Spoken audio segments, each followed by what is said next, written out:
Noong October 1, 2024, ang siyudad ng Jerusalem at Tel Aviv sa Israel ay nabulaga dahil sa biglaang pag-atake ng Iran sa Israel sa pamamagitan ng pagpapalipad ng mga ballistic missile patungong Israel, partikular sa siyudad ng Jerusalem at Tel Aviv sa Israel.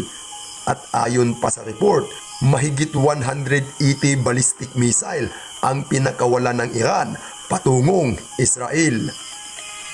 Ngunit sa tulong ng air defense system ng Israel ay matagumpay naman itong napigilan at nakontrola ng Israel ang pag-atake ng Iran. Bagamat sa oras na iyon ay nagdudulot ito ng sobrang kaba at matinding takot sa mga naninirahang sibilyan sa Tel Aviv at Jerusalem. Kaya agad namang nagbibigay ng pahayag ang Prime Minister ng Israel na si Benjamin Netanyahu na walang dapat ikabahala ng kanilang mga sibilyan dahil kontrolado na nila ang sitwasyon at mas advance ang kanilang teknolohiya kumpara sa Iran at kayang-kaya nilang pigilan ang kahit na anumang klaseng pag-atake ng Iran sa kanilang bansa. At ito ang kwento na ating pag-uusapan ngayon, ang pag-atake ng Iran sa Israel. Ano nga ba ang motibo ng bansang Iran na kung bakit nila ginawa ang isang pag-atake sa bansang Israel? Handa na kaya ang Iran na makipagsabayan sa ingay ng putukan at high technology system ng Israel? O di kaya magresulta ito sa malubhang sitwasyon sa bansang Iran at pagbagsak ng mga infrastruktura at ekonomiya sa bansa dahil binangga nila ang pinakamakapangyarihang bansa sa rehiyon. Kaya bago tayo magsimula,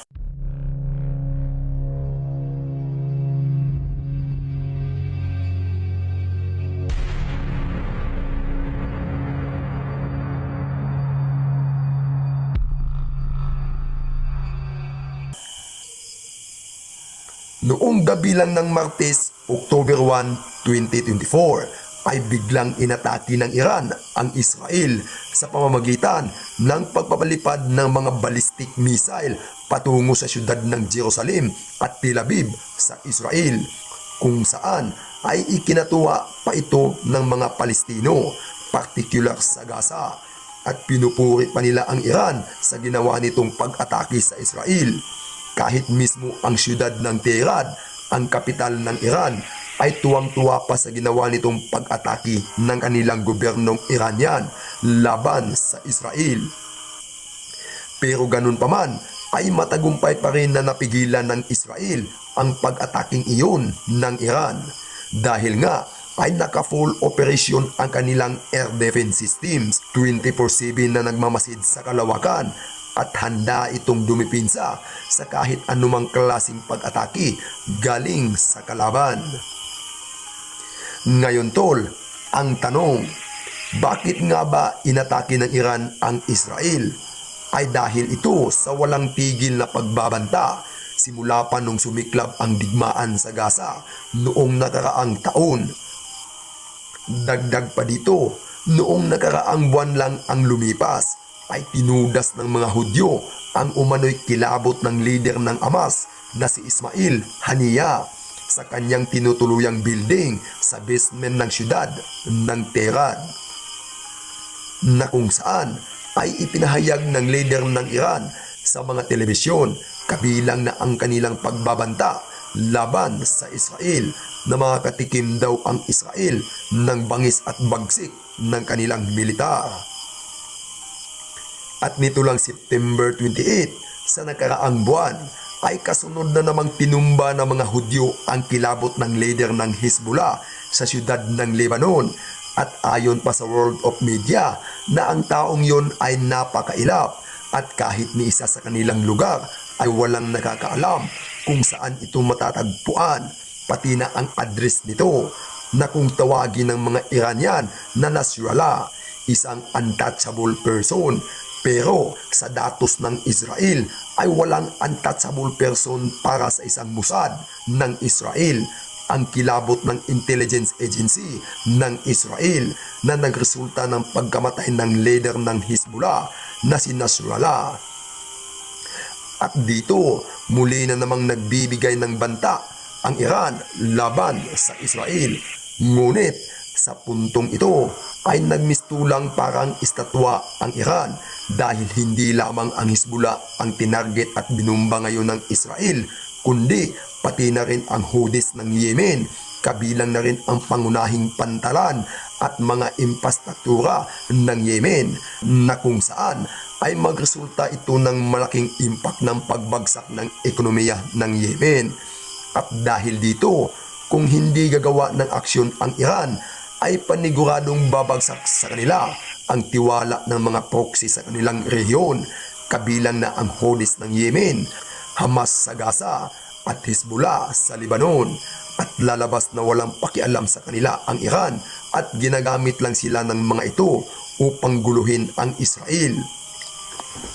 Kaya kailangan ng Iran na ipakita at isagawa ang kanilang pagbabanta laban sa Israel, at sa ganun ay mabubuhayan lamang sila ng loob bilang proxy sa kanilang rehiyon na nakikipaglaban para sa kanila.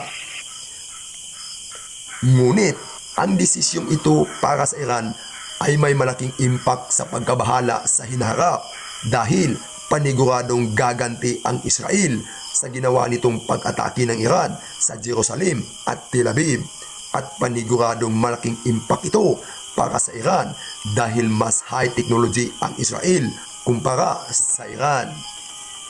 Sa pamamagitan lamang ng airstrike ay kaya nitong wasakin ang mga infrastruktura ng Iran, at ang pangunahing target ngayon ng Israel ay ang oil field, ang pangunahing produkto sa bansa, na kung ito ay tatamaan ng Israel airstrike ay paniguradong hindi ito aabot ng linggo at babagsak kaagad ang ekonomiya ng Iran.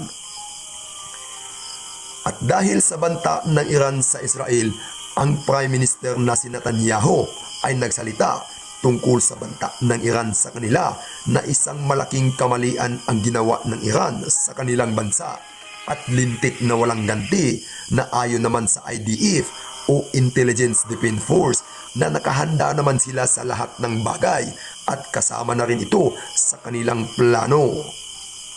At hintay na lang daw ng Iran ang kanilang paghihiganti na talaga namang may mabibigat na impact daw ito sa Iran.